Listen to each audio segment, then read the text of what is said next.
back in 2011 in the big flood that swept the town, Gympie. We were trapped on the southern side. Because the place is all hills surrounding a river, it turned the town into an almost set of islands. Our dad worked FIFO and was gone at the time. My older bro had about 4 to 5 of his mates staying over. The floodwater came up right to our backyard that was usually grazing paddocks. Home suddenly evolved into a lakeside party house. It was grouse.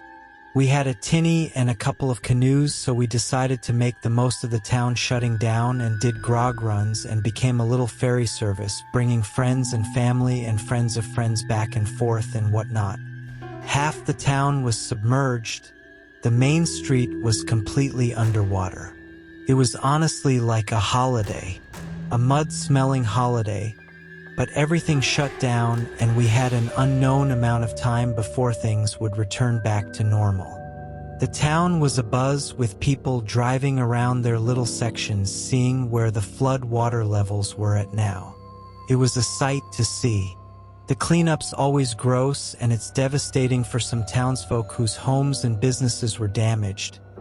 But we were young, no responsibilities and no assets lost, so it was fucking awesome for us.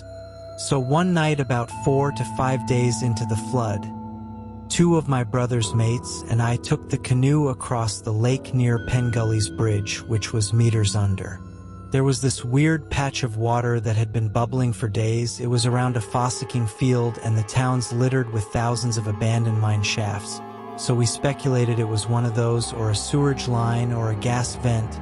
But whatever it was, the whole time it was flooded, the water never stopped its strange bubbling motion, and it was straight up SUS. Now we don't know if that patch of water had anything to do with what we experienced. Could be completely irrelevant, but I wanted to add that in because we were close to that part of the water. Now, this wasn't just like going through a lake.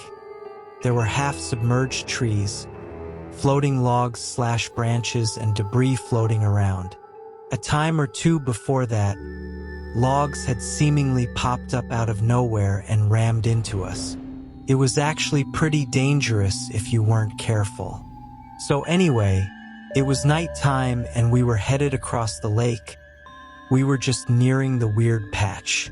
Our destination was where the water hit the road, where our mates were waiting in their car parked up to the water's edge with a delivery. So we were about 100 meters offshore when we hit something solid. It jolted us in the boat as we went from fast paddle to stop.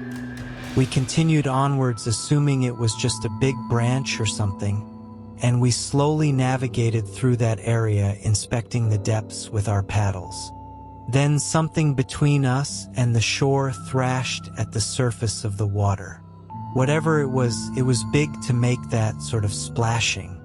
Our mates in the car turned on their spotties to get a better look as they noticed it too. This in effect blinded us. The 3 of us in the canoe stayed dead quiet. The land was so close, yet so far away. The big splash was between here and there. We very enthusiastically paddled the rest of the way over and had a good laugh with the boys once we got on shore. They said the looks on our faces was priceless, but agreed whatever had jumped had been big, and we speculated on what sort of fish it could have been. We spent an hour or so in town before we decided to head back.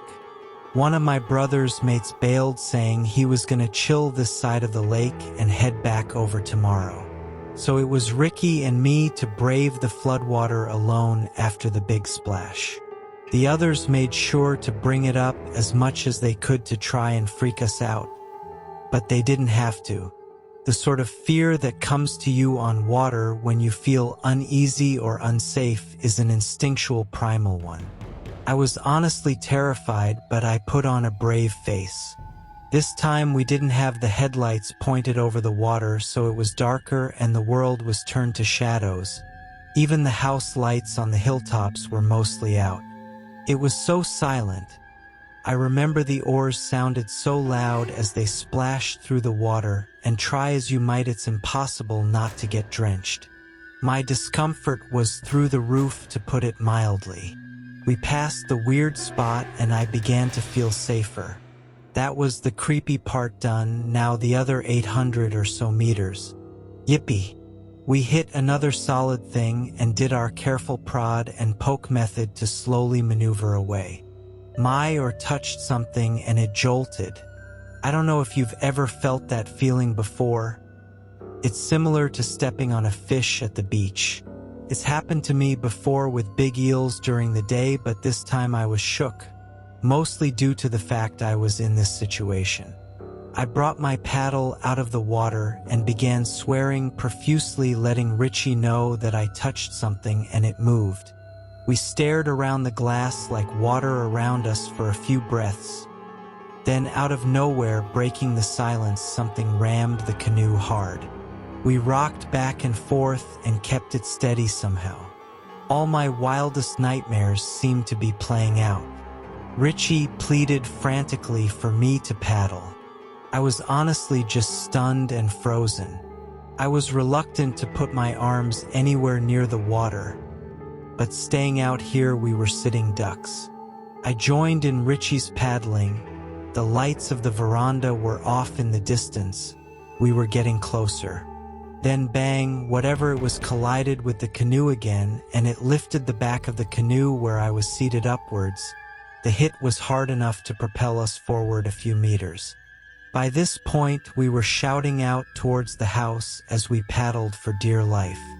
One more hit like that and the canoe would capsize, and if that happened, it makes me feel sick just thinking about it. My bro and his mates ran down with torches and were shouting out to us. Communication was intangible at this point. My ears were rushing. I was puffed and felt like I couldn't breathe, yet all the same I tried to convey that there was a thing. On that last leg, nothing else happened except loud scraping and scratching sounds under the canoe. At the time I thought it was the thing, but later summed that up to the tops of bushes in the shallows. All the time my body clamped up at the sounds and I let out more swear-filled wails. We stood watching the water for a few hours into the night from a safe distance. After I went to bed, my brother, Ricky, and another mate said they saw something splash again. The next morning I still went out on the water, but only in the tinny. I hate canoes and personally think kayaks are only for the truly reckless. I was sitting on the veranda the next afternoon when I swear I saw something big bob in the water from very far away. It was probably just a log, but I swear every stick and shadow I came across felt like it was the thing from that point. I honestly don't even know what it looked like. Straight up strange. Don't know what it could have been, but I personally think it was a cave monster from one of the old mine shafts and the mysterious bubbling swirl. Ricky thinks it was a croc. My brother thinks we were just fucked up. Guess we'll never know. One thing I do know is, be careful near floodwater. You never know what lies beneath.